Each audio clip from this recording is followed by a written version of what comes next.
Hi coaches, Ron Silico here. In this video presentation I want to talk about separating from the defender when using or setting a ball screen. I think it is critical that the ball screener gets separation from his defender because that takes away a lot of the strategies that defenses want to employ.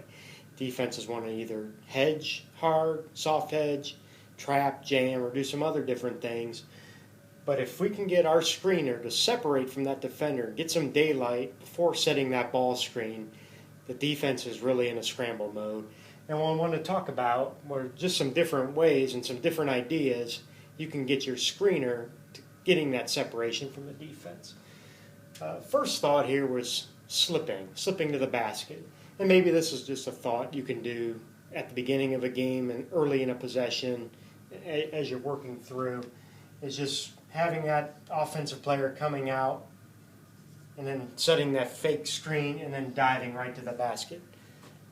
Now, regardless of whether you get a basket or not, of course, if you get a basket, you'll take it. But the point is, it gets the defense on their toes that, hey, this screener is an offensive threat and they may slip to the basket and we've got to be concerned about them getting the basketball. So I think if you can incorporate a slip at some point early on in the game, that gets that thought in the defender's head that, hey, these guys will slip to the basket. I think screening in transition is a great time to do this, especially off a defensive rebound or a steal. Teams teach your big men to get to the paint and then match up.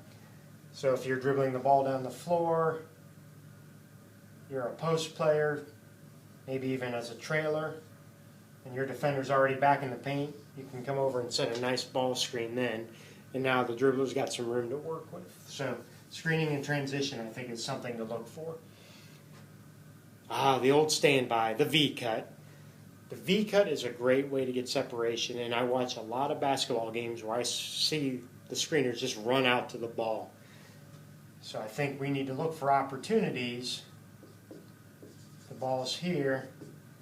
We want to get that defender going to the basket and then coming back hard for the ball screen. So making good V-cuts, no different than trying to get open for a pass on the wing, pass on the perimeter.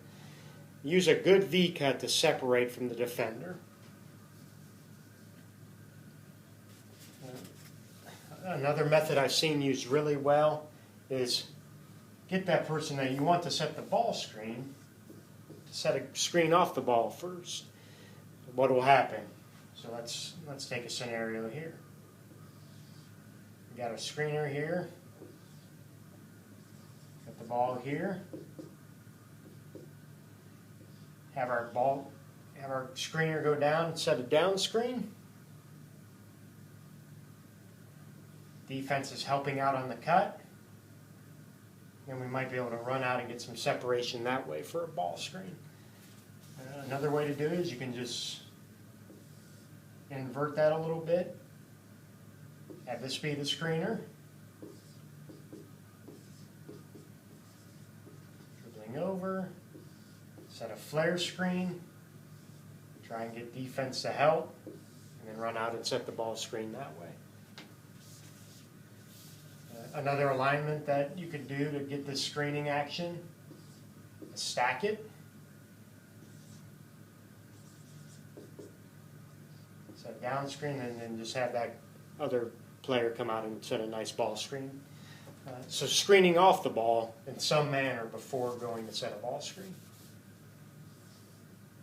Now I'm showing all these actions going to the top of the key, but obviously they can happen on the side as well. What I want to do is just talk about the concepts of getting the separation. And then a particular favorite of mine is what I would call pinch the post. So in some manner, the post player getting the ball somewhere in the elbow area, and then a guard running off and dribble hand. You've got maybe just the flip handoff there to the cutter going by, and then you could set a ball screen. Or, and I will show this one on the side, is the ball hits the post there, dribble over, do the handoff, and then set the ball screen. So, again, to show what I wanted to show in this video presentation was talking about the concept separating from the defender that's guarding the screener, and we did that in the ways of talking about slipping to the basket, screening in transition, V-cutting before setting the ball screen, screening off the ball first, then on the ball, and then hitting the pinch post either for the flip handoff or taking it over with a dribble handoff. Hope you like this video presentation and hope this helps you get into your ball screen on offense.